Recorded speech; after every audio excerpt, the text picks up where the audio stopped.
Hi అందరికీ good morning. ఈ vlog వచ్చేసి నిన్నటి వ్లాగ్ అనమాట. అయితే నాకు కొంచెం హెల్త్ బాగాలేక నిన్న పెట్టలేకపోయాను.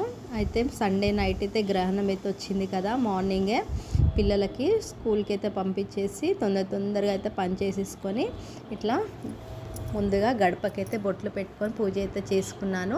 ఇక దేవుళ్ళని మొత్తం కడిగేసుకున్నాను అనమాట. గ్రహణం మొదలగానే దేవుళ్ళని అయితే కడగాలి కదా, అందుకే పానం బాగాలేకున్నా దేవుడికి మొక్కుకొని ఆ దేవుడ మీరే శక్తి ఇవ్వాలి దేవుడా అని మొక్కుకొని అయితే లేచి తొందరగా అయితే మంచిగా పని అయితే చేసుకున్నాను. ఇట్లా అన్ని దేవుళ్ళ ఫోటోలు అన్నీ కడిగేసుకొని నీట్గా పూజ అయితే చేసేసుకున్నాను అనమాట. ఇక ఇంట్లో అయితే అందరికీ సర్ది దగ్గు జ్వరాలు అనమాట.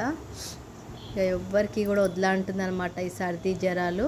ఇక నాకు కూడా వచ్చేసింది. ఈసారి గణేష్ల పండుగ అట్లనే పోయిందనమాట మాకైతే. మీరు కూడా అందరు మంచి సెలబ్రేట్ చేసుకు ఇంట్లో కూడా అందరు గణేష్ల పండుగ ఎలా చేసుకున్నారు? మా ఇంట్లో అయితే ఈసారి అట్లనే అయిందనమాట. ఇక ఇప్పుడు వచ్చేసి మధ్యాహ్నం ఇక ఏం తినబుద్ధి అవుతలేదు. ఇక పప్పు అన్నము పాపడాలు మిర్చి అయితే